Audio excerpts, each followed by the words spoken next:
Welcome, friends, to the How-To Heretic. I'm Uncle Mark. And I'm Uncle Dan. And I'm Uncle Doug. And this is your user's guide to life on the outside. That's right. Leaving religion is the first step into a larger, better world. But it can also be a scary world. Oh my God. Things work differently now. Never fear. That's why we're here. Oh, we're your audio uncles. And with help from good friends and experts in all sorts of fields. We're going to share the stories and seek the knowledge to build a great life. After all, you only get the one that we know of, so you better make the most of it.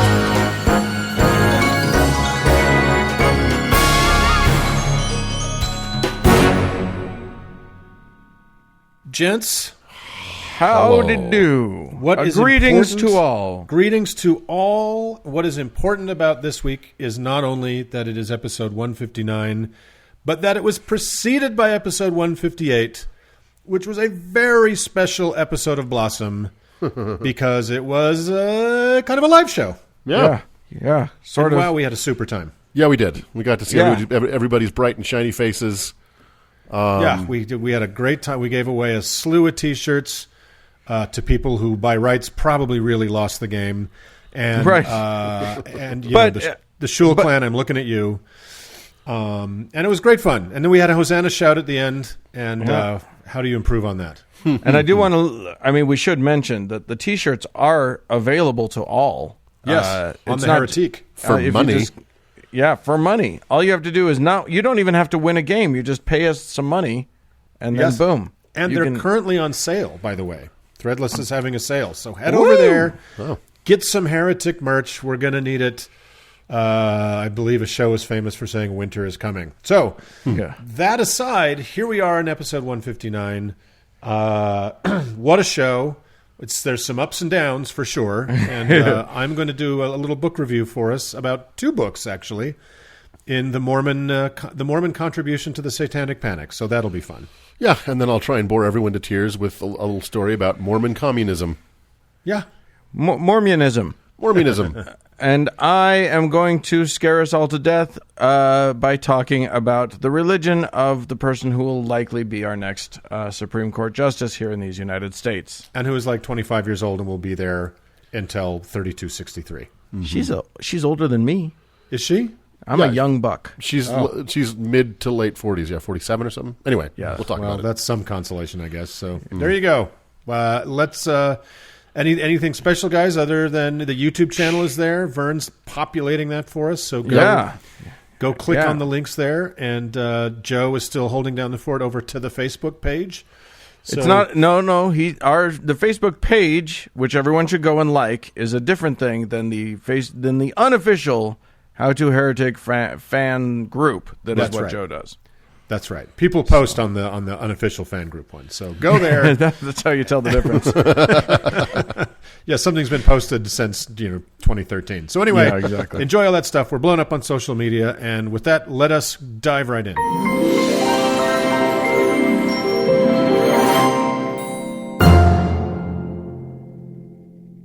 Uncle Dan. Hello. In spite of the fact that we all saw each other in person the other day. Hello. Oh, sorry. Yes. Oh, yeah, we did. We saw each other in person. Yeah, it was amazing. We had an IRL. Luckily, Doug's backyard is big enough for us all to be in opposite corners. Yeah, we literally haven't done that since the whole March. Time. Yeah. We sat a good 10, 12 feet away from each other and reveled in Trump's diagnosis. But yes. It just reminds me that during quarantine, there are many things I should have done and didn't do. Some cardio would have been a good idea. Trying to get some kind of handle on my alcoholism could have been a good idea. But I also didn't read as much as I wish I had. So I think, in lieu of reading, I'd sure like someone just to summarize some books for me so I can act like I did. Let's call this our quarantine book club. Yeah, and there is a service I've heard advertised where you can listen to just kind of the summary of a book. That's our next podcast. Audio book summaries, which is kind of hilarious. It's non-readers digest. Yeah, Cliff Notes via the radio. So I got a book review for you guys. Woohoo! A couple of books actually, but let me start here.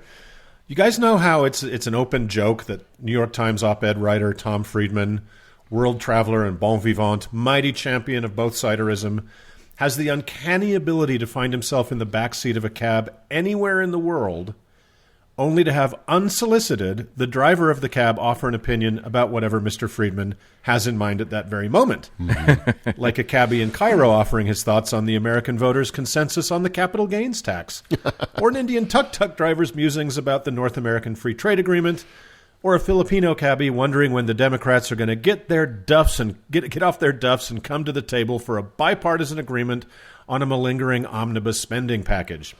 Yeah. Total bullshit, right? I think he even had one of his caddies at a golf course be the source for one of his columns. Yeah, for some Byzantine American, inside political baseball thing. So listen, complete bullshit. We were raised on that shit. We were look, Mormon General Conference is happening right now. Well, here comes that. As Dan introduced, so for our Mormon friends, I don't mean to jump your gun there. Sorry, but you're confirming my bias here. So you're being my cabbie right now.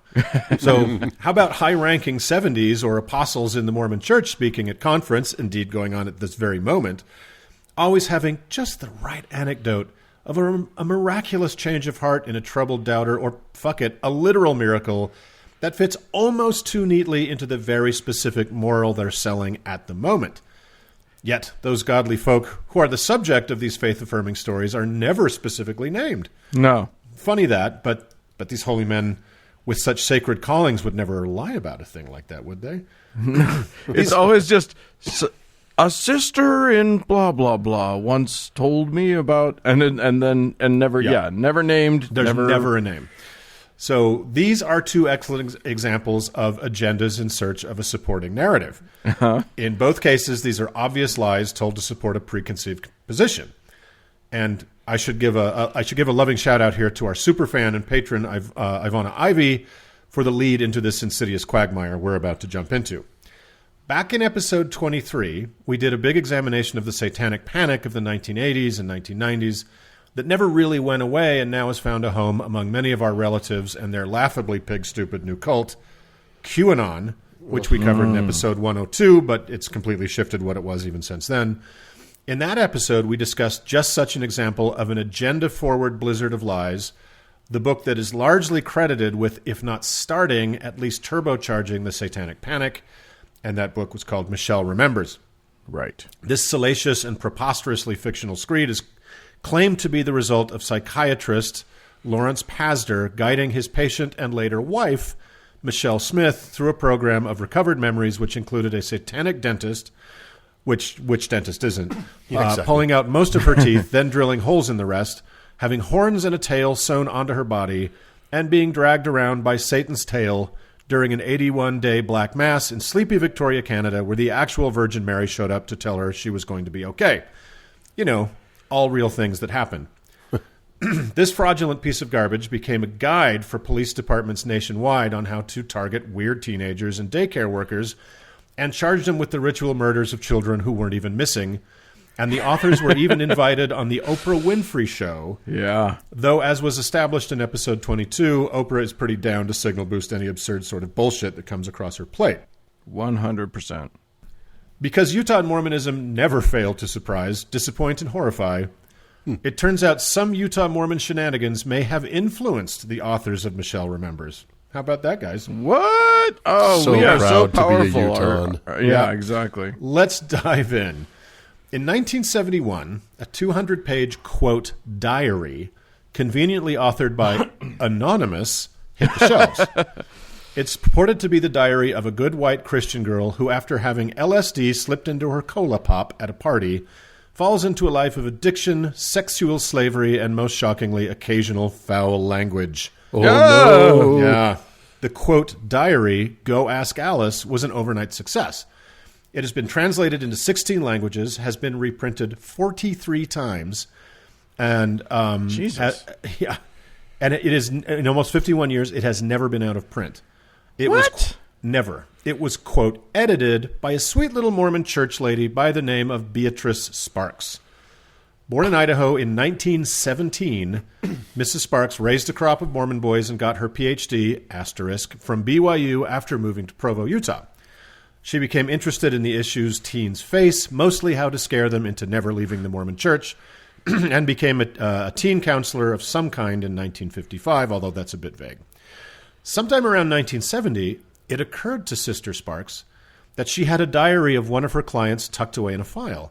And my goodness, wouldn't it be helpful to the youth of today to read about the slippery slope from a glass of cola pop to fucking bikers in a graveyard for a dose? So, deeply concerned to preserve the anonymity of the deceased young girl in the story, Beatrice got to work. But funny thing, despite the book's massive success and influence, no one ever came forward to corroborate the story. No parent, friend, or relative, nobody. Sister Sparks claimed the diary, which she said was a loose collection of notebook pages and random scraps of paper you'd find at a wild drug party, is forever locked in her publisher's vault. Sure wouldn't want poor Anonymous's cover blown 50 years after her death, right, guys? Right. And it gets a little shakier still. While loads of teens read the salacious details, and still do, of this young adult fiction version of Requiem for a Dream, with trembling fingers and halting breath, having returned to it as adults, many of those same readers find it suspicious. Teens tend to write in a pretty basic, if emotionally gushy sort of shorthand in their diaries. That would even be more true of a teen who, despite being strung out for weeks on a combination of speed, acid, booze, and weed, laying on the floor of a flophouse, yet still able to engage in the ladylike discipline of keeping a diary. Comedic writer Daniel Mallory Ortberg plucked some of the choicest bits of hilarious, quote, teen language, so I'm pulling from his writing here to share with you guys. The diary opens with the excited teen gushing, "Wonderful news, diary. We're moving. Daddy has been invited to become the Dean of Political Science at blank. Isn't that exciting? Maybe it will be like when I was younger. Maybe again he'll teach in Europe every summer and we'll go with him like we used to. Oh, those were fun times. I'm going to start a diet this very day. I will be a positively different person by the time we get to our new home. Not one more bite of chocolate nor nary a French fried potato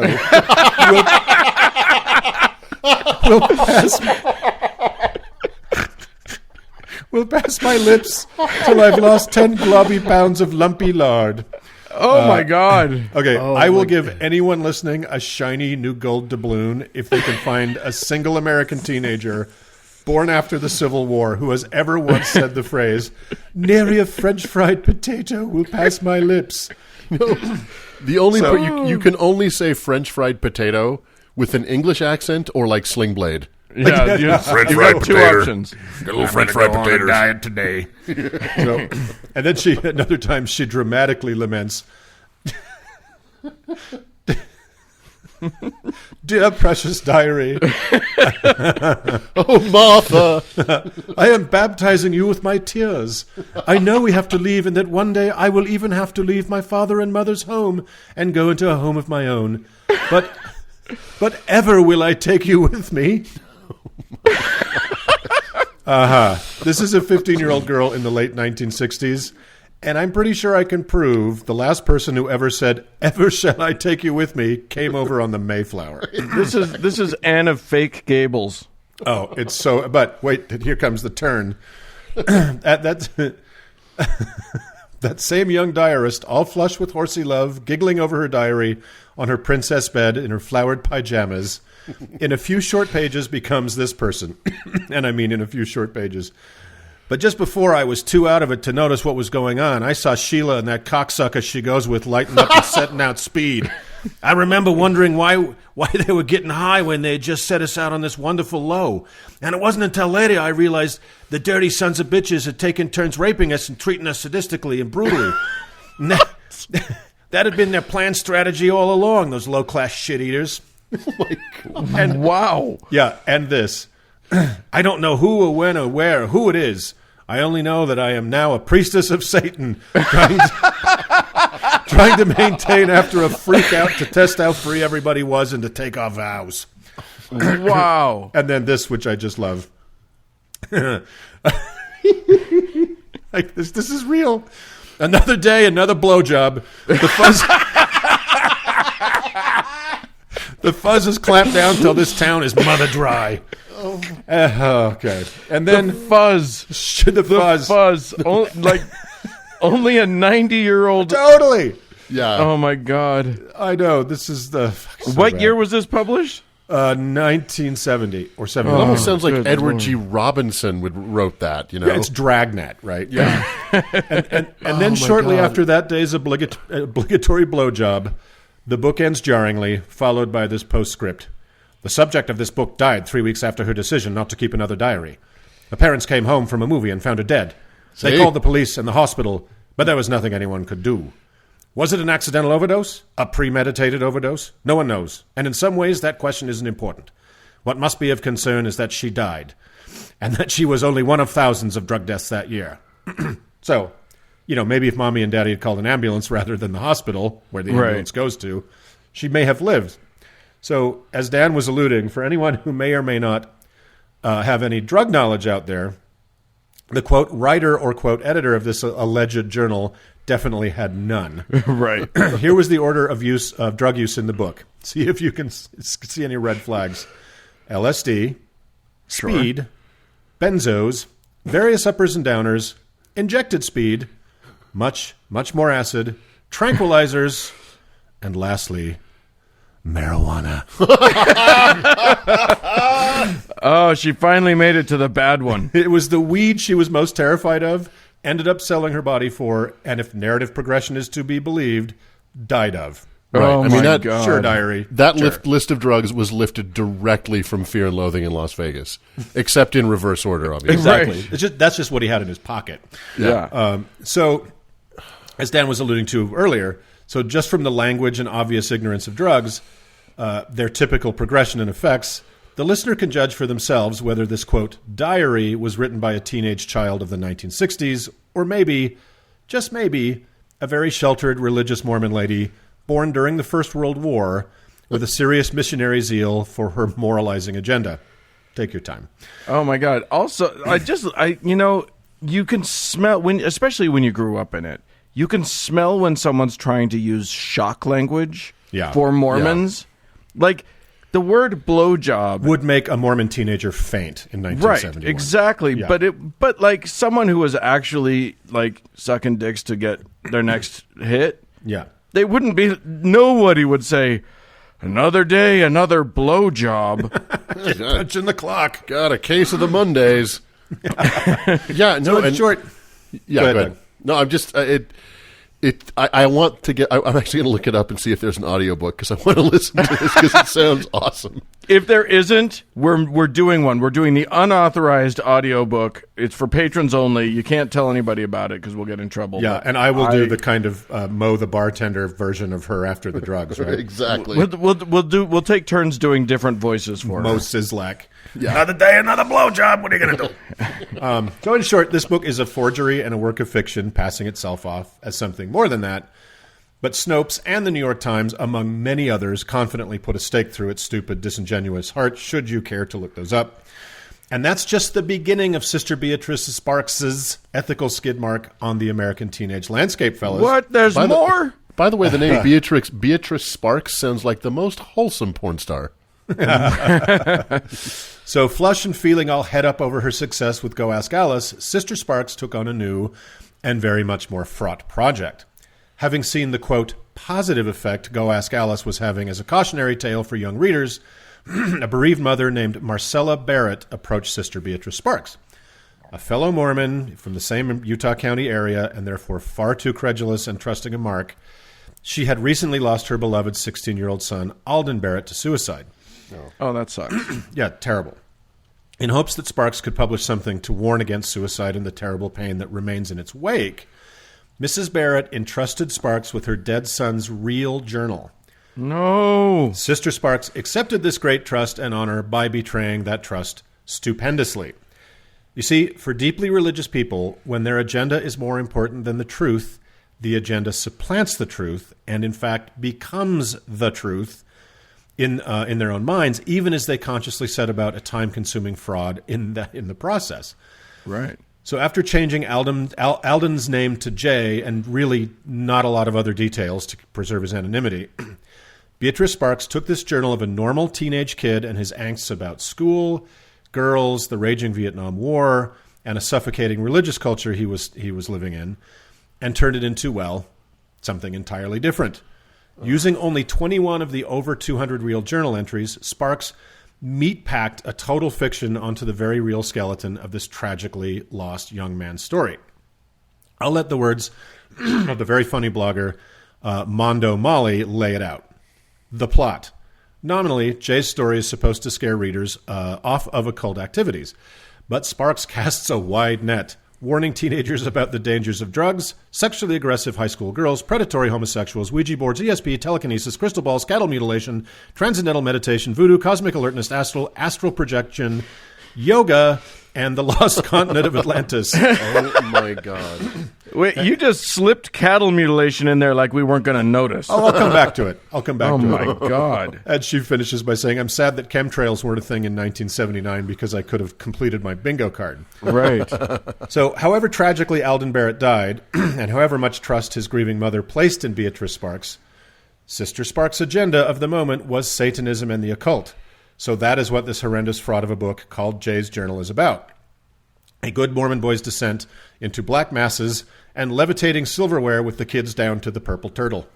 Wow. That's true. It should be abundantly noted, nowhere in Alden Barrett's real diary is there even a whiff of this bullshit. So the real diary is extant. Yes, and I'll get to that. It's out there. Okay. Yeah, so Beatrice Sparks later had several versions of how she arrived at this completely fabricated libel, saying she interviewed friends of his, found personal letters, etc. She died just 5 years ago and never produced a shred of evidence to corroborate her shifting claims. She had apparently also promised the Barrett family that they could see the manuscript prior to publication, and guess what? That didn't happen. Shocking. Yeah. So, when the family finally read the book, saying they were horrified would be an understatement. Apparently, it was all too much for the already grieving family, and it just fell apart. Yeah. Mrs. Barrett, being too trusting and of a certain generation of Mormon, made the colossal mistake of not suing the pious Sister Sparks down to her last pair of garments. Alden's younger brother, Scott, has been on a lifelong crusade to clear his brother's name and expose Beatrice Sparks' bad faith assault on his memory. He self-published a refutation of Jay's journal, including the full text of the actual journal, in answer to your question, Dan. He also has a Facebook page called A Place in the Sun, The Truth Behind Jay's Journal, if anyone is interested in checking that out. Over 40 years since the book's publication and nearly 50 years after Alden's tragic death, his grave is still regularly vandalized and defaced. Man. I know. In a 2004 interview with the Salt Lake City Weekly, Beatrice Sparks said her lawyers told her not to talk about the book to the press, obviously, but she did express puzzlement with the anger of the Barrett family, helpfully explaining that in the 90s she had written them a personal check for $75. What? Yeah. Then what the hell are they complaining about? Yeah. Okay. So she was a deeply duplicitous fucking cultist fraudster. So got it. But let's drill into the book a little bit more here. As the quote about the plot summarized, Jay's journal is as preposterous as it is false and morally poisonous. In the story, much like the protagonist in Go Ask Alice, Jay is an innocent duped into a world of peril by insidious forces.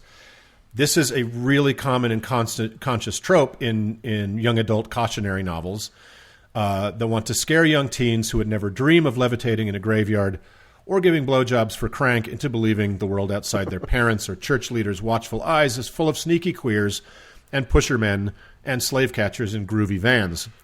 And it keeps their characters sympathetic to the hyper-judgmental young Christian readers.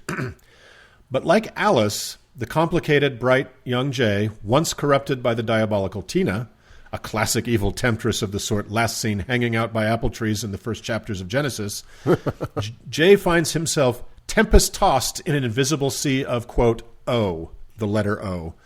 This is Jay's word for the occult and for the underground occultists that are every fucking where in this dung heap of a book.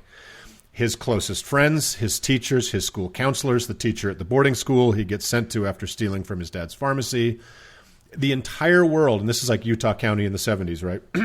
Yeah. The entire world is easily 80% secret Satanists. Right. If one were to extend the satanic statistics of Jay's journal globally. Of course, Ouija boards make the requisite appearance. If you want to get a taste for how white-knuckle horrified Mormons like Beatrice Sparks are of those, check out episode 58. But in short, they are paralyzed with fear of them. And here are some choice quotes from the book. Just marvel at people thinking anything like this was true. All the blood was dumped into the tub, and one by one we were baptized in it, washing the sins and imperfections of our pre-O life away. Our heads were anointed with a few drops of urine we had milked out of the bull's dinghy as he was laying there. I should note here, they killed a cow in the story. So neither was it a bull nor in possession of a dinghy. And also, we're levitating slaves of Satan covered in blood of an animal we just murdered, but we're far too shy and innocent to say the word penis. Right. So Mormon. So here Jay is under both, in the next thing here he is under both the power of Satan and, of course, PCP. Right. I could feel the whole group throwing power at me, and a strange burning incense filled my nostrils, my throat, my chest. Detached from my own self, somewhat surprised, I found myself undressing and joining the circle. Angel dust. It should be called devil dust. What a young wit Jay is. I'm really pulling for this kid. Yeah. So here's a little spooky Mormon exoticism that Sister Sparks thought the young minds of 1978 might get spooked by. Tina and I sat on the floor with a candle between us. In a very low, muted voice, she told me how in the dark evening hills of Haiti, the drums begin to throb in the warm night air as the Wangan priests conducted sacred secret ceremonies requesting favors from Igbo, Dambala, and other gods. Oh, wow. So getting just a tincture of racism in there is always good. I call that's cultural exchange is what that is. It's like the multicultural hall. And, of course, Tina can be both a handmaid of Satan and a standard-issue high school mean girl at the same time. I quote, Tina won runner-up in the Miss Apple Hill contest. She said the Ouija board and the crystal ball both had said she would be queen and that only my negativeness made her slip down to princess. Sister Sparks was such a terrible fucking writer, you could almost believe a possessed 16-year-old boy could have written this book. Almost. So Jay's journal became a staple of the Satanic Panic canon, albeit lesser known than Michelle remembers, but the harm caused by this fever of stupidity that swept and continues to sweep the country is hard to overstate. But lest you think that the godly Sister Sparks repented her ways, I mean, other than that $75 check, she did not. She continued to, quote, find diaries, a fucking lot of them, including It Happened to Nancy by Anonymous Teenager. Almost Lost, the true story of an anonymous teenager's life on the streets. Annie's Baby, the diary of Anonymous, a pregnant teenager. Treacherous Love, the diary of an anonymous teenager. Kim, Empty Inside, the diary of an anonymous teenager. And Finding Katie, the diary of Anonymous, a teenager in foster care. I wonder if all of these teenagers had very similar writing voices. Probably. I wonder. No, that couldn't be, right? Yeah. Well, another day, another blowjob, Dan. Boy, Sister Beatrix needs to be careful because this addiction to lies and fake diaries could lead to marijuana. No! So upon Sister Sparks' death just 5 years ago, she was still earning royalties from both Go Ask Alice and Jay's Journal, and very likely many more of the anonymous journals that coincidentally happened to bolster her hyper-conservative, scolding, nonagenarian Mormon views about what happens when young people dare stray half an inch from what their parents and church demand of them. Funny that. Now, most of these, quote, diaries do have some fine print attached saying they are works of fiction for all the kids that read the publisher's page of their books. But then she still casts herself as the editor rather than the author, clearly wanting it both ways. Right. And this is hilarious. She also wrote and produced the pilot for a children's television show called, quote, The Kalamity Kids. And if you guessed both words are spelled with a K, you guessed correctly. I was going to ask that literally. The Kalamity Kids is a television phenomenon which IMDb generously describes as no results found for the Kalamity Kids. YouTube did, however, find it, and I shall put this crime against horrible television in the show notes should you feel like hitting yourself in the head with a brick for some reason. I'm just hoping that there is a moment where one puppet says to another, Another day, another blowjob. Well, it's set in a Utah County kindergarten, so it's probably going to say that. So, but for everyone else, I shall sum it up thusly. If you hate a focused camera, you'll love this window into a blurry time in Utah when every man, woman, and child had a bowl cut and everything looked entirely like shit. So that's the deeply unethical, fabulous Dr. Beatrice Sparks and her teen scaring and shaming books, Go Ask Alice and Jay's Journal. Oh, except that no one has ever been able to find any proof that she had a PhD, nor did she ever provide evidence of it. She may have been practicing psychiatric care without a degree or a license, which, I mean, that's super hard to believe from this woman, right? Right. How could that even... No, it's not plausible. Oh, and despite saying she was the editor of her books, copyright searches show she is the only person listed. So too bad, so sad for any of the troubled teens or their families hoping for some royalties from her exploitation of their stories, real or not. And critics believe Jay's Journal was the only one, quote, based on a real person. Right. But other than those trifling details, that's the story of the good doctor, maybe not Dr. Sparks, and her for sure totally real Go Ask Alice and Jay's Journal. And I need a Silkwood shower. Yeah, Yeah, right. totally. Yeah. And we talked about this. We've talked about it many times. We talked about it in the Satanic Panic episode. Is that you know, like all conspiracies, if you just take a minute and really think about, which I know I've just disqualified myself from any conspiracy theory, but like, okay, you're saying these teenagers, they killed a bull in a city, in a house. Drained its blood into a bathtub. They killed it elsewhere, and then somehow got buckets of its blood home. Yeah. Okay. Well, then squeezed some urine out of the dinghy. The dinghy. Right, but I mean, all of these satanic rituals involve dead bodies and dead animals. Yeah. It's like these are crime scenes. Yeah. Right, you just like you said, Mark, the quantity of people to believe that these things are true is basically every other person or everyone who's not you. But people are credulous. Every time you get one of these reports about satanic rituals, it's not just a single incident. It happens like weekly or monthly or whatever. Yeah. And, this is just one of 1,000 different cults just in Utah alone or whatever. Right. Yeah. Where are all these missing people? I know. When our own mother was wrapped up in this idea that there was a non-Mormon family in the neighborhood, this poor family, and that they had a human body in the house that they pushed children through to rebirth them into Satan, all the missing kids. I'm like, who's missing? Yeah. And they're, nobody's missing from school. Nobody's missing from church. Who the fuck are these children? Right. All right. Well, but it's believable enough that Beatrix Sparks probably died a rich woman, unfortunately.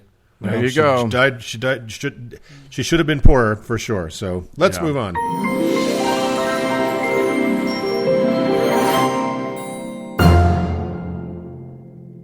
Uncle Mark. Present and accounted for. Here's the dealio. Tell me.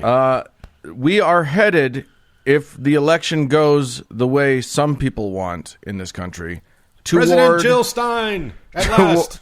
Toward a Marxist communist hellscape. A narco-syndicalist, Nazi, communist, fascist, jaywalking regime. Right. It's going to be a socialist nightmare. Yeah. The likes of which the world has never seen, or has it? Or has it though? Uncle Doug, surely you have some input on this. I do have something to say about this. So, Doug, you're our lead correspondent on who should control the means of production. So why don't you tell us what's up? The Dougatariat. Well, dear uncles, it's a particularly beautiful time of year in our pretty great state. The aspens are turning. The brutal desert heat of summer has given way to soft autumn evenings. Yeah. And, of course, old white Mormon men have made their biannual migration to downtown Salt Lake City to attempt to bore each other to death in order to move up the hierarchy. That's right. As Uncle Mark mentioned before, it's General Conference time. For any new listeners who don't know what General Conference is, think of it as a version of Mormon Hunger Games, except that everyone is fat, old, white, and male. No one does anything, nothing happens, and everyone is already dead inside. So, I don't volunteer his tribute. Now, listeners, before you turn off this tribute, take me. Before you turn off this podcast, old listeners, I promise we will not review Conference right now. We'll do that another day, and you can tune us out then. Please? Really? Yeah, okay. But we will wait for it to fully end and pray to Gaia there is another Hosanna shout moment that will sustain us for another 6 months. But because of the fact that this is a festival season for Mormons, I thought we could take another dive off the 10-meter board into the shallow end of the baptismal font and discuss another black eye in the Mormon Church called the United Order. Boy, I'll tell you, the Mormon Church has so many black eyes that it couldn't hold its own priesthood until 1978. To be clear... okay, good, yeah. The United Order... Racism and violence all wrapped into a joke. Beautiful. Yeah, you're welcome. The United Order is an umbrella term for several ultimately unsuccessful attempts at some form of socialism within the Mormon Church, spanning between the 1830s and the 1880s. The 19th century was a time of social experimentation around the globe, and the burnt-over district of New England was no exception. When Joseph Smith founded the Mormon Church in 1830, there were several communal experiments going on around the area. These movements were rooted in the same source materials as the myriad religious revivals that gave the burnt-over district its name. Back in episode 149 and 150, we talked about the Book of Acts. In that book, the early apostles set up a fully socialistic system where members surrendered all property and possessions to the church to be doled out according to need. If you remember, 2 early Christians, Ananias and his wife Sapphira, were killed on the spot for holding back a tiny bit of their earnings. So any self-respecting religious revival movement was obligated, therefore, to give socialism a go. This brings us to one Sidney Rigdon. Rigdon was a somewhat famous preacher in the early 19th century, where he at some point bumped into a young Joseph Smith. Their early relationship is pretty murky, but it's pretty widely accepted that he had a hand in the writing of the Book of Mormon. A member of Rigdon's church at the time was one Parley P. Pratt, who we discussed back in episode 51, and the story of how he helped cause a mass murder in Mexico and ended up in statue form outside the grocery store down the road from me is for another day. Pratt became a very early convert to Mormonism and brought the Book of Mormon to Rigdon, who read it, proclaimed its truthfulness, and converted, bringing his sizable flock along with him. So this was basically tantamount to when Dick Cheney leaked stories to Judith Miller in the New York Times back in like 2003, 2004, then cited those stories as proof of what he was saying, right? Right. It seems fairly clear that Rigdon was in on the plot and had hoped to make a buck off the Book of Mormon like Joseph. And it turns out that Rigdon's infusion of members may be one of the only reasons that Mormonism survived its infancy. The problem was, however, early converts to the Mormon Church were consistently poor, such that Joseph and Rigdon were unable to bilk them out of much, though not for lack of trying. Joseph saw a solution with Rigdon's own flock, a group of 50 or so people living communally on a farm, calling themselves the family. As was his way, Joseph received a revelation that just so happened to dovetail with exactly what he wanted to do in the first place. He received the revelation on what would be called the Law of Consecration in early 1831. So, I mean, the church isn't even a year old. As we've discussed before, the vast majority of the revelations Joseph received during his lifetime were related to financial matters, and he received several revelations about the Law of Consecration, which would later be called the United Order. In fact, in 1834, Joseph penned Doctrine and Covenants 104, Section 104 in verse 1, which states that the United Order was intended to be, quote, an everlasting order for the benefit of my church and for the salvation of men until I come. And no one should be surprised that it only lasted a few years. It turns out that turning over all your earthly possessions to a man renowned for financial chicanery and sexual predation was a bridge too far for many early Mormons, and it was indeed these factors that eventually led to Smith's assassination in 1844. After Brigham had taken control of the church and brought it out west, he was at first preoccupied with waging unsuccessful war on the United States and successful war on Native Americans. But eventually in 1874, Brigham instituted the United Order of Enoch in St. George, Utah, and then in at least 200 communities in Utah and Nevada. So there was no single overarching, united order, but rather 200 or so individual experiments in socialism. Because these communities were so isolated, they all had their own rules and regulations, but generally the system required members to deed over their property to the church, which would grant them back most of it to work, but reserve the right to redistribute the land to the poor as they saw fit. Now, before you're tempted to think of this as a noble venture, recipients of the redistributed land were then required to work off this debt until it was paid in full. This was, of course, a form of usury. I point this out only to remind everyone that even the attempts at charity within the Mormon Church are all tainted by some form of awfulness. So, yeah. I mean, basically, it's a fiefdom at that point. Yeah, exactly. You're a vassal. Yeah, it was very feudal for sure. Yeah. Members were further required to deliver excess crops and livestock to the church as well.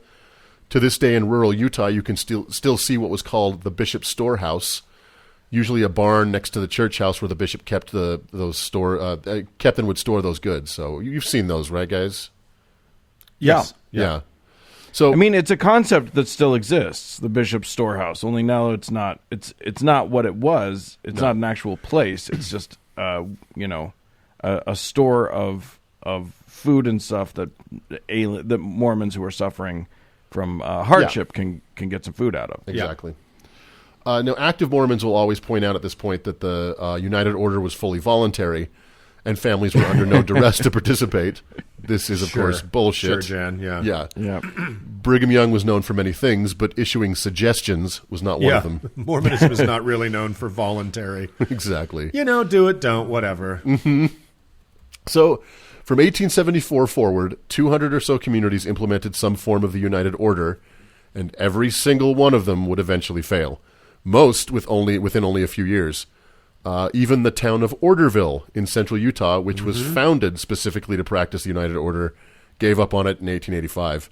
They didn't change the name. Yeah, they didn't change the name.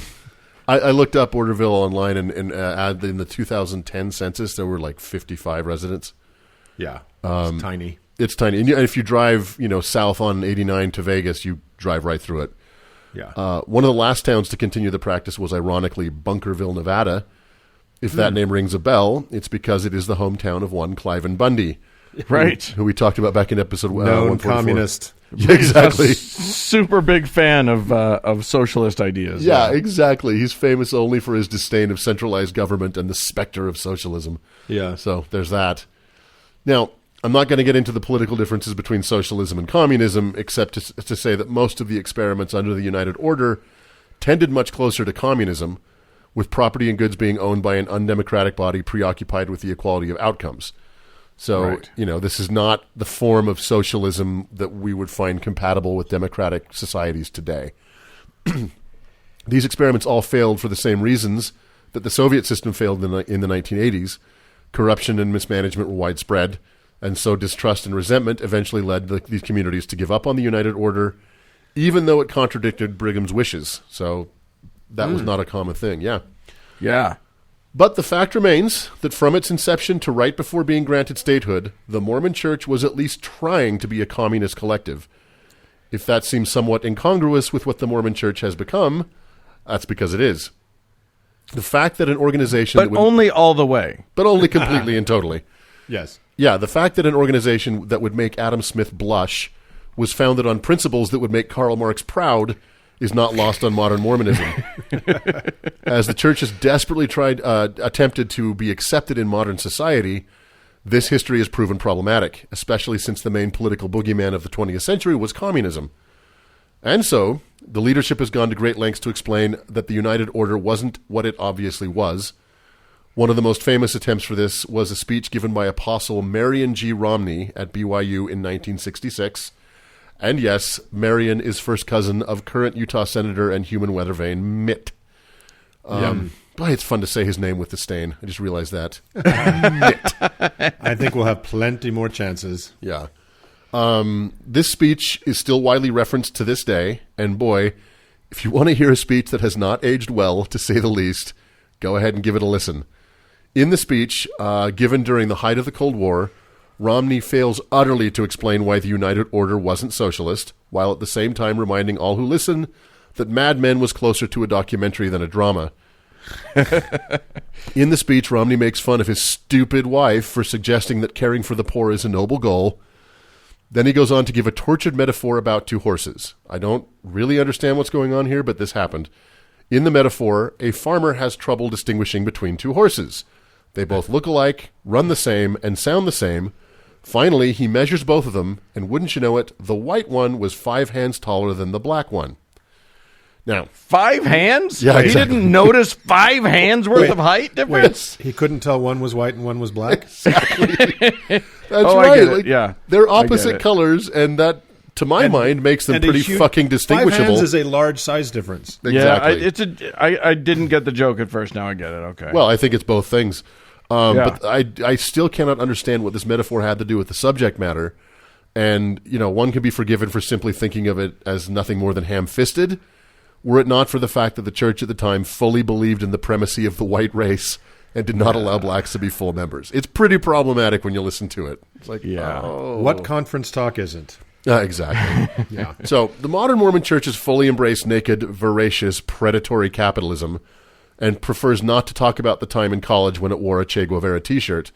However, Right. many of the offshoots of Mormonism, especially the polygamist ones, still practice various forms of the United Order. Oh, yeah, totally. Yep. It turns out it's much easier to subjugate women if they are not allowed to even own the clothes they wear. Yeah. So it seems the United Order, as practiced under Joseph and Brigham, didn't have a body count, so that's good as far as it goes. That's But- an incredible stroke of luck.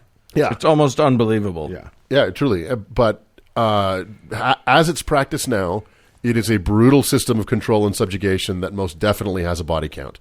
So, there are people, women and men, today, not far from where the three of us are, and in places around this country that are born into basic slavery, certainly sexual slavery, that are, that are born into basic little communistic communes. Yeah. Where they, and incredible poverty, women and especially women and children experience incredible poverty. I can walk from my house, Doug, yeah. to the headquarters of the Kingston polygamous clan here, who very much practice this shit. Yep. And they just live in absolute destitute poverty. Destitute poverty. And for those who've seen Big Love, think of the polygamists that were off in the dusty desert, that lived in true misery. And there are communities, and we'll talk about them another time, but where, a lot of these kids are born without birth certificates, and they're, therefore off the grid, and therefore when they go missing for various reasons, no one comes knocking. I have to ask true believing Mormons, if any who are listening to this podcast at this point, if everything Joseph ever did was either fraudulent, false, or fucking evil, what are you doing? The things that have made it to the modern era that he thought of are just terrible, terrible things. He did some nice stuff. I'm pretty sure he did something nice at some point. Sure. Well, I don't know. Like, I was going to say maybe he remembered his anniversary, and then I'm like, oh man, he had so many to remember. Yeah, well, pretty much every day was an anniversary. Yeah, if you have that many wives, you're gonna hit within a week or so of something. So. Yeah. Just give everybody flowers every day, just to be on the safe side. Right. And now I am not an anti-socialist. I believe in many of the principles and goals of socialism, and not for nothing, but Jesus was undoubtedly a socialist too. Yeah. But I don't believe How dare you? I don't believe for a second that Joseph tried to implement this socialist experiment because he gave a shit about the poor or injustice. No. He thought it was a way to get his hands on their money, pure and simple. Yeah. And, if Joseph had become a rich man before he died, he would have absolutely done away with it because, he had the money. Well, and we've talked about multiple cults that take the same tack. You give me all of your money, I distribute it to all of us, and then the rich guys don't notice that even though they're participating in, quote, the same thing as everybody else, they're the one that's funding the whole thing. Right. Yeah. And they all fail. Like, if there's a truism in this world, it's that these cults, these socialistic cults, all fail, and thank God Mormonism did too, and it's not around to bother us anymore. Thank God. There it is, the United Order. Gone and done. Amazing. Well, then let's all give ourselves some breathing room and move on.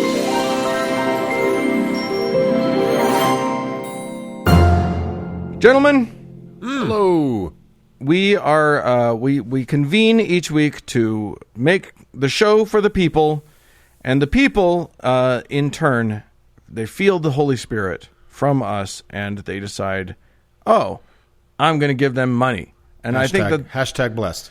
And I think that that's correct. I think everyone should do it, and I think it should probably be 10% of their income. Why not? It just seems fair. Compounded Seems like a nice daily. It's a nice round number, so go ahead and do that. We have some folks to thank, people who decided to give us money this week, and those people are Emily, Christine, Lamb Chop of Satan, and David. So thank you all so much for your generous contributions.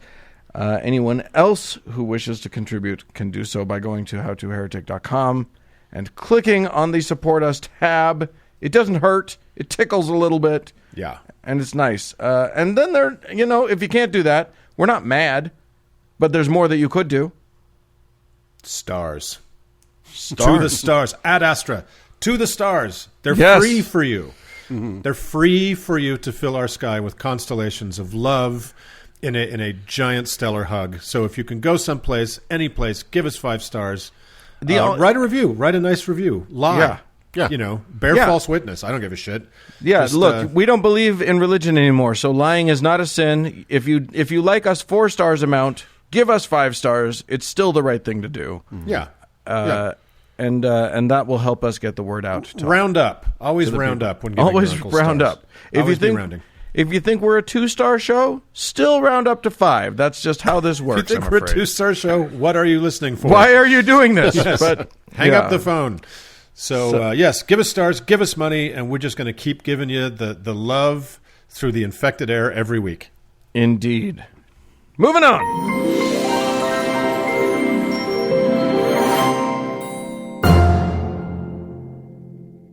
Uncle Doug, there's been things keeping me up at night recently. Yeah? Do tell. Yeah. Forest fires. Is it everything?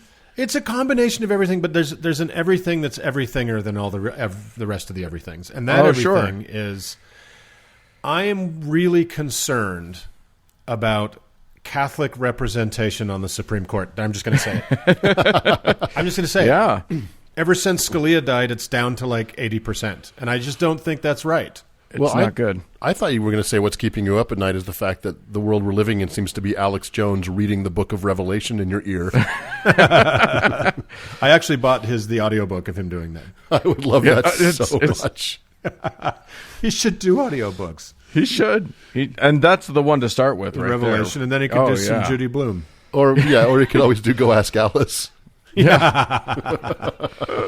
Oh my God! We'd hire some sweet girl for the before voice, and then he can do the after voice. But no, you're right. It has been a hell of a week or 2 or 3 or 4. Whatever. What is whatever? A crazed quote unquote debate. Then Trump and half the people who have met him finally succumbed to their own stupidity in the form of a virus that they all knew about and could easily have avoided if they hadn't decided to take the taking reasonable precautions to protect each other is slavery approach. Yeah. Hold on. I exhaled, and I think my almost microscopic violin blew away. Let me see if I can find it. Yeah. And my car got broken into, so... Is that true? It's just been a hell of a week, you guys. Thanks, Obama. And then there's the Supreme Court. Yeah. So Ruth Bader Ginsburg, whose influence moved the needle dramatically on issues of equality, especially for women, decided we needed one more lunatic issue to addle our already pummeled brains. Yeah. So she drove a dump truck of chaos to the top of Mount Politics and shuffled off this mortal coil. Yes, she was more cancer than woman by the end, but she fought the good fight. So as soon as that happened, the United States Senate, led by the same foreskins with eyes who blocked Obama's nominee, Merrick Garland, 4 years ago, saying it was too close to the election, even though Antonin Scalia's sauce pocket burst not late in September of an election year, but February. Yeah. Admitted that their own policy only applies to them when it helps. And determined that they would push through whatever nominee the Donald put in front of them. Yeah. That nominee turns out to be Amy Coney Barrett, appellate court judge, Notre Dame law professor, and mother of 19 children. I kid. her quiver isn't that full. There are only 7 young'uns currently being neglected because of her insane work schedule. So, in the short time since her announcement, pundits on the right have screamed and shouted that Barrett is being discriminated against. Yep. They're crying foul, yelling religious discrimination from the rooftops. They hiss and bark, and they say that the liberal left is treating her unfairly because she's a Catholic? Yeah. And this hue and cry has begun, like, it almost came with her name. Yeah. Right. They were ready for it. They were ready for it. There are more Catholics sitting in the Supreme Court chamber any day than there are at a fish fry in Boston on Friday. Totally. Look, 5.5 of the 8 remaining justices on the Supreme Court are Catholic. Who's the half? Well, there seems to be some confusion about whether Gorsuch considers himself Episcopalian or Catholic. Anyway, he was raised Catholic, so, we'll give him a half on that one. All right. But, so, anti-Catholic sentiment... He's Catholic. He's Catholic, that's right. Look, nobody raised any fuss about any of them and their Catholicism. Joe Biden, the Democratic candidate for president of the goddamn country, is Catholic. Yes. Catholicism is obviously not a problem for Dems. So what's really going on? Well, to answer that, we need to talk about her other religion. What, you ask? How could she have another religion? You can't have more than one religion, can you? Did she convert? Well, no. And also, maybe? We'll get to it. But before we do, follow me back in time to 19th century America, when a young upstart religious movement claimed to be restoring the original power of the Church of Jesus Christ to these latter days. They claimed that individuals could have personal revelations and could work powerful miracles with the restored priesthood powers of old. They believed in the gifts of healing and tongues and other spiritual gifts, and these gifts could be wielded by average, ordinary believers, not just the chosen few. Now, here's the thing. You could have been raised in one of several American religious traditions, and I might have just described your origin story. What I just described certainly applies to Mormonism that we all grew up in. Mm-hmm. But the thing is that is not at all a unique story. It applies to literally hundreds of different religious movements in the United States in the 19th and 20th centuries. In this case, I'm talking about the movement that led to Pentecostalism and then eventually to charismatic Christianity. Now, Pentecostalism is named after the holiday Pentecost, which is the Christian name for the Jewish holiday Shavuot, or the Feast of Weeks. But when Christians celebrate it, they're not commemorating the giving of the Torah to the people of Israel at Mount Sinai. No! The Christians took that already established holiday and changed it for their own purposes. Weird, right? Yeah. Who ever heard of the Christians doing that? Anyway, the Pentecost is the celebration of a thing from the second chapter of the book of Acts that happened to occur on the day of Shavuot. Acts we've already referred to on this show, but you can hear Doug's retelling of the whole gripping yarn in episode 149. I'm sorry, everybody. And 150, but this part happened in 149. Basically what happened was that God's Spirit descended on a group of Christ followers, and they all spoke in foreign tongues, and people from all over the world happened to be there and were amazed to hear these Galileans able to speak their native Phrygian language perfectly. Now, if there's one lesson that all the religious types should have learned over the 2 millennia since Jesus supposedly died, it should be that we don't take stuff like this literally. But Americans are new, and everything this country does is like a teenager who knows nothing but is convinced they've really got it all figured out, and off they rush to do it all way better than the rest of all the idiots. So, Pentecostals started, quote, speaking in tongues. There was, of course, the problem of that the Spirit of God had not, in fact, descended on them, and they therefore were not able to actually speak a different language that they had never before encountered. This problem was quickly surmounted by revival tents being filled with the painfully embarrassing sound of nonsense syllables being blathered at breakneck pace.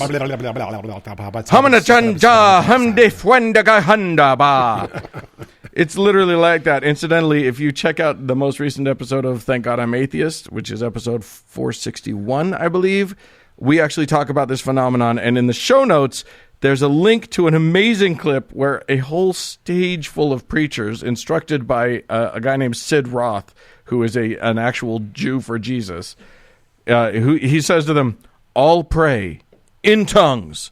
And they all, they erupt into this blah, blah, blah nonsense, which comes to a head when one woman, bedecked in a pink sequined blazer, rises and gives a solo tongues performance that starts out okay, but then degenerates into ha, ha, ha, ha, ha, ha, ha, and then she hears it, and literally her ha's turn into laughter as she hears how stupid she herself sounds.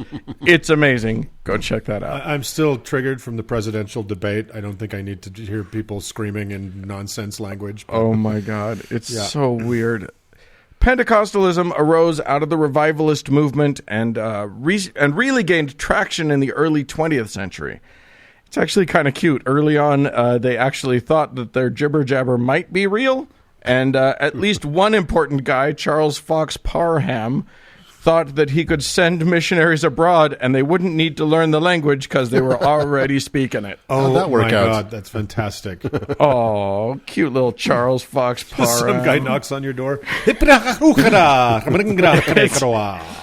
like that moment on 30 Rock when John Hamm's character thinks he speaks French because he's so handsome nobody's told him it's not real.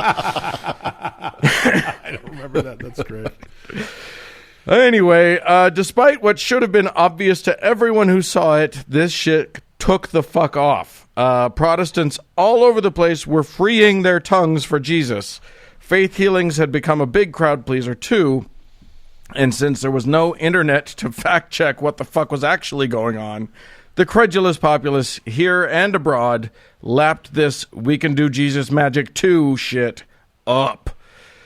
By the 1960s, people in the bigger Protestant denominations started to get jealous of all the crazy shit these Pentecostals were doing. They didn't want to sit through boring old church with incense and organ music while just down the road there was a tent positively throbbing with rambunctious hootin' and hollerin'. So they decided to get them some. This became the charismatic movement. Now, if you've met more than 3 charismatic Christians, you know that we're not talking about the kind of charismatic that means that people have compelling personalities. In this case, we are going back to the original Greek meaning of charisma, which is something like gift, referring to the divine gifts of God. These gifts are things like the aforementioned tongues, prophecy, and healing, though they tend to have less emphasis on tongues than the Pentecostals. Charismatic Christianity is interesting because it's not its own religion. It's often more like a sidecar to your regular religion. It was adding augmented reality goggles to your already crafted religious worldview. Now, major names in other sects were signing on to the notion of Jesus magic. Guys like Oral Roberts and William Branham got into the game. And all of this kind of made sense for Protestants. They had spent a few centuries after divorcing themselves from the all-encompassing power of Rome, crafting and recrafting their beliefs as they saw fit, which was totally in line with the sort of every man is a priest notion that Martin Luther had championed. What made absolutely zero sense was a little later in the 60s when a charismatic Catholic movement started. I guess in the 1960s? In the 1960s. Yeah. The allure of personal importance was way too tempting for 20th century sensibilities to let the Protestants have all the fun. In 1967, a small group of apparently disgruntled Catholics met at the Catholic Duquesne. I have to remind myself how to pronounce that because it's spelled Duquesne. Duquesne University. They met there for a 3-day retreat. There they talked about the Book of Acts and a book called the cross and the switchblade. Sounds brilliant. Heard of it yet? Yep. I'm sure they probably talked about some other things that we won't bring up in this podcast. Yeah, and presumably they wanted how they wanted to be cool, like all the Pentecostals and Charismatics were. And the took us on that altar boy. Right? Yeah, exactly. So they tried out some of the goofball stuff, and lo and behold, they felt the Spirit. Praise Jesus!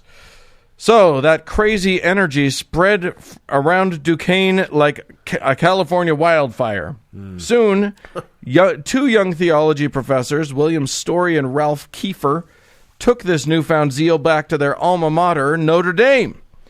Well, like more recent events, Notre Dame turned out to be a super spreader, and the baffling notion of charismatic Catholicism took off. Really? At Notre Dame, of all places? Indeed. Huh. Don't go there if you don't want to catch either a dread disease or apparently a crazy cultish new religion. Or tongues. Right. Well, I'm going to cancel my trip to Notre Dame then. Yeah. It's the infected Irish. That was my honeymoon. Yeah. It was there in South Bend, Indiana, that the People of Praise began. In 1971, about 30 people started meeting after Mass and augmenting their stodgy old religious experience with fun new ways to pretend Jesus is real. They were led by two grad students, Kevin Ranagan. I'm not sure how to pronounce it. There's a G and an H in there, so I'm not sure which I'm supposed to pronounce. You know what happened? You know what happened to him when he lost his election? He ran again. But there's the old Doug. He's back. There he is. Back, baby. Him and Paul DeCellis, who had participated in some retreats connected to the Spanish Cursillo movement, which I have no time to get into, but were basically what would happen if Tony Robbins were from Spain and focused on religion instead of business. And it seems to have been effective because it wasn't long until there were tens of thousands of people in the charismatic Catholic movement. You'd think that the larger Catholic community would totally reject this new lunacy out of hand. But no. This was Vatican II Catholicism. This was more open, more welcoming Catholicism. These were hip, non-judgmental, groovy Catholics. They weren't going to harsh everybody's buzz. Pope Paul VI gave his blessing, and they were off to the races. So that's Amy Coney Barrett's deal. She and her family are indeed Catholics, but they are also members of People of Praise, which is what some folks are actually concerned about. So let's talk about POP. What do they actually believe? Why is anyone concerned? Just because Margaret Atwood wrote The Handmaid's Tale after she heard about charismatic Catholics? That worries you somehow? Is that true? That is fucking true. It may not be People of Praise, but it's one of the offshoots of this movement. I swear 2020 is just so fucking crazy. Like I didn't need to know that. Yeah, wow. That is fucking legit, and they actually, whatever the group was that she got this from, used to call women handmaidens or handmaids, and they actually stopped doing that after Atwood's book got popular. So there you go. I'm just going to call again make my daily call to the Canadian consulate to see if they have any openings. Right? Yeah. It's it's almost winter there though, so maybe we can hold out. We'll see. Another day, another blowjob. That's what I say. That's what I've always said too. Yeah. The People of Praise it's a covenant community. That means that each member makes a covenant or vow or promise, which is kept fairly secret, but means that they are not just talking about a Bible study group. You swear into this thing. It's kind of like the Masons, only they allow women because somebody's got to be subservient. Am I right? The covenant is pretty boring for most of it, actually, but it includes the following, which may seem innocuous but has a very culty edge to it. Quote, "We accept the order of this community, which the Lord is establishing with all the ministry gifts of the Holy Spirit, especially with the foundational ministry gifts of apostles, pastors, prophets, teachers, and evangelists. We agree to obey the direction of the Holy Spirit manifested in and through these ministries in full harmony with the Church. We recognize in the covenant our unique relationship to one another and between the individual and the community. We accept the responsibility for mutual care, concern, and ministry among ourselves. Now that sounds okay, but it goes on. But the main thrust is we are locking into this thing with each other, and that shit's for real. And the notion of obedience in that in that covenant began to morph. It went from obedience to the Holy Spirit to maybe you should be obedient to the leaders. And suddenly the hierarchy formed. To that end, each member is assigned a head who is a personal spiritual advisor. Like a human head? Like a person, but yes. Oh, I thought she was a cephalophore and she was going to carry a head yes, around. Exactly. That would not surprise me one bit. That comes later. Yeah. This person is deemed to be more spiritualer than thou, and can therefore guide you in your decision making. It's kind of like an AA sponsor, I guess. Right, it's your sponsor. Right. But it gets a little intense. Members at the top of the chain were asked to, quote, fully submit their lives to the leaders, called coordinators of the group, and they would then be the head for those below. It's like spiritual multi-level marketing. Eventually you have a whole downstream. It's great. All the people of praise meet weekly in a group. Then there are weekly men's meetings and women's meetings, and weekly meetings with your head. And I guess if you're somebody else's head, you meet with them. The whole environment is insanely high control. Right. It's like they were part of a huge, easy religion and thought, God, I wish this were a cult. Don't you guys all wish this were a cult? And the examples of cultiness are kind of astounding. I give you, for example, courtship. When a young man thinks he might be ready to date, he goes to his head, and they discuss whether he is in a financial and psychological and spiritual position to marry. Then, if they agree that that's a good idea, the man goes out and courts some ladies until he finds one who responds well to his particular mating dance and plumage. Nope, that's peacocks. Sorry. When he finds a woman he's interested in, he consults with his head again about her, and they decide if she's appropriate marriage material. And then he buys her from her father. Right, right. No, he pops the question, and then she has to go to her head, and they discuss. And then, if all the heads agree, they announce it at the next meeting, and then they're engaged. So the head could say, no, you can't marry that person. 100%. What a lovely courtship. Yeah. It's actually impossible to overstate how important and controlling this idea of headship, their words, not mine, is with these people. It's everything to them, and it's psychologically incredibly powerful. Even though the group will scream up and down that the head is just an advisor and everyone is free to make their own decisions, when people don't jive with what their assigned head is telling them, the whole community comes down on them.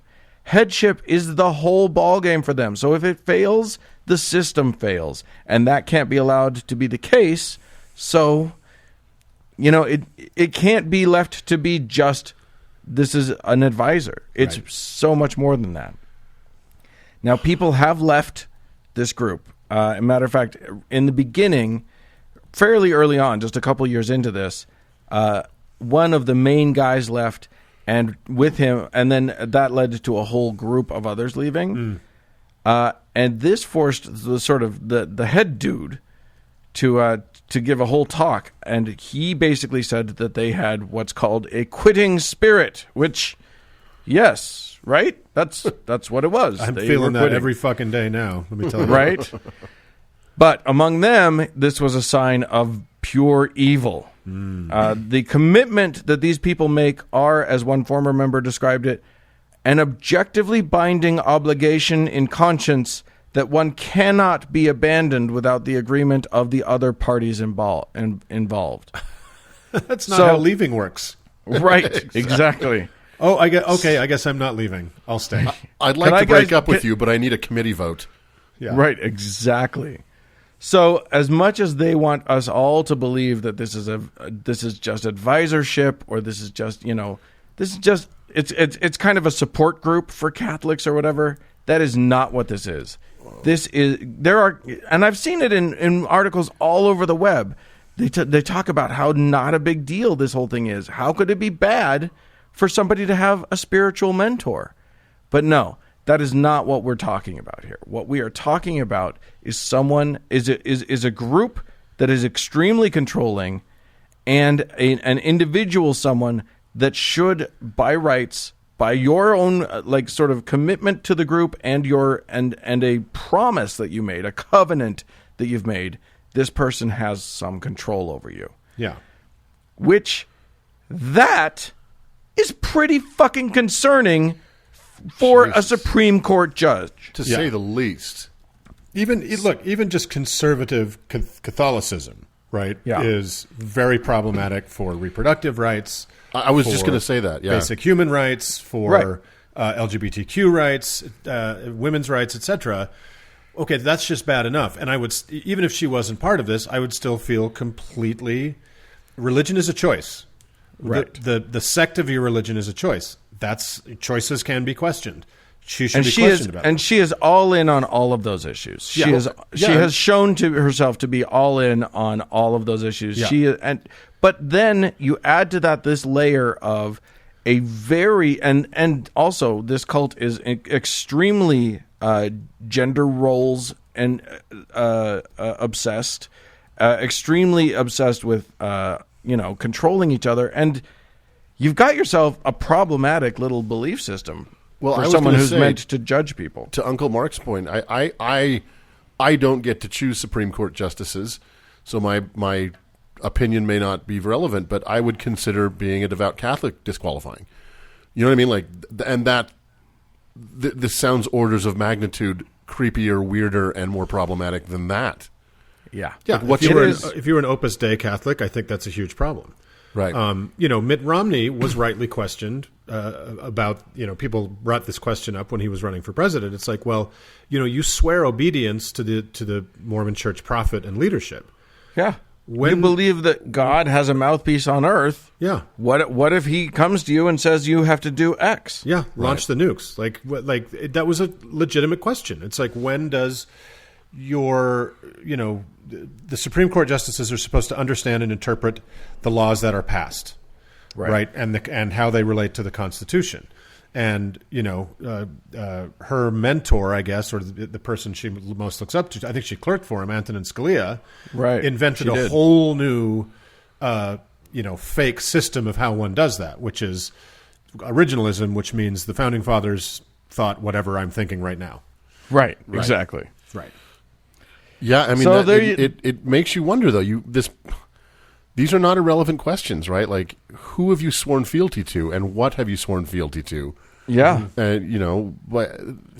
You're one of 9 people who can decide the fate of the entire country.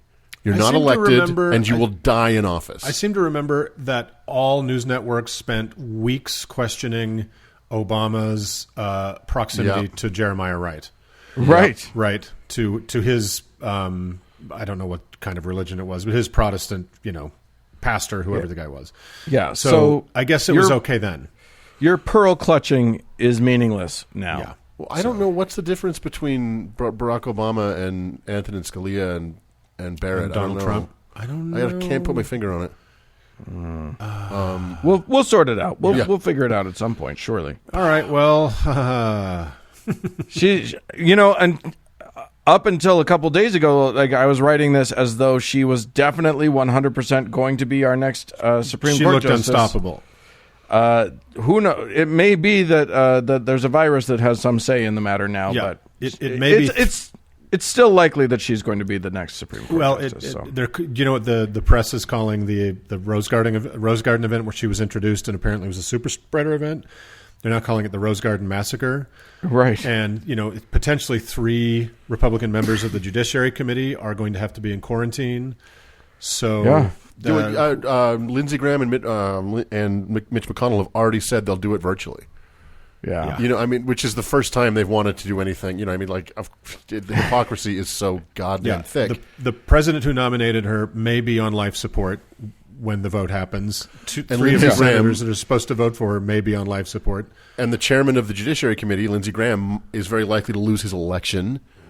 But not to go off on this tangent, but they've got the taste for Roe v. Wade in their mouth right now. Yeah, and a whole slew of things. The ACA is gone right after the election. No question about it. Anyway, that's it. Look, our lives are only going to get better from here. So, woo-hoo! Thanks, Uncle Dan. That was Millhouse. Yeah, that's right. All right. Well, let's move on.